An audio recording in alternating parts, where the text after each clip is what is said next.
Hi all welcome to football arena. Brazilian ദേശീയ ടീമിന്റെ പരിശീലകനായിക്കൊണ്ട് Carlo Ancelotti വന്നപ്പോൾ അദ്ദേഹത്തിന്റെ ഒപ്പം മകനായ ഡേവിഡ് ആഞ്ചലോട്ടിയും ഉണ്ടായിരുന്നു. അതായത് കാർലോ ആഞ്ചലോട്ടിയുടെ അസിസ്റ്റന്റ് പരിശീലകനായിക്കൊണ്ടായിരുന്നു ഡേവിഡ് ആഞ്ചലോട്ടി ഉണ്ടായിരുന്നത്.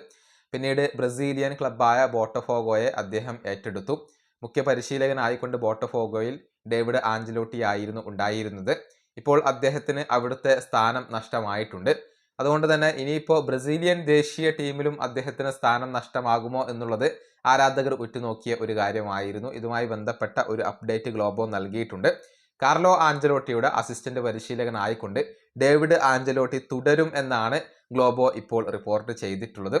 അതായത് വരുന്ന വേൾഡ് കപ്പിൽ പിതാവിനെ സഹായിക്കാൻ വേണ്ടി മകൻ ഉണ്ടാകും. അദ്ദേഹം ഇപ്പോൾ ബ്രസീലിൽ നിന്നും പുറത്തു പോവാൻ ഉദ്ദേശിക്കുന്നില്ല. CBFും അദ്ദേഹത്തെ ഒഴിവാക്കാൻ ഉദ്ദേശിക്കുന്നില്ല. കാർലോ ആഞ്ചലോട്ടിയുടെ അസിസ്റ്റന്റ് ആയിക്കൊണ്ട് ഡേവിഡ് ആഞ്ചലോട്ടി ഉണ്ടാകും എന്നാണ് ഇപ്പോൾ റിപ്പോർട്ടുകൾ എല്ലാം ചൂണ്ടിക്കാണിക്കുന്നത്. ഏതായാലും നിലവിൽ ഡേവിഡ് ആഞ്ചലോട്ടി വെക്കേഷന് വേണ്ടി മാഡ്രിഡിലേക്ക് പോവുകയാണ്. കുറച്ച് വെക്കേഷന് ശേഷം അദ്ദേഹം റിയോ ഡി ജനീറോയിൽ തിരിച്ചെത്തും. വരുന്ന വേൾഡ് കപ്പാണ് ഈ രണ്ട് പരിശീലകരുടെയും ഏറ്റവും പ്രധാനപ്പെട്ട ലക്ഷ്യമായിക്കൊണ്ട് ഇപ്പോൾ വരുന്നത്. ഈ വീഡിയോ അവസാനിപ്പിക്കുന്നു. അടുത്തൊരു കാണാം.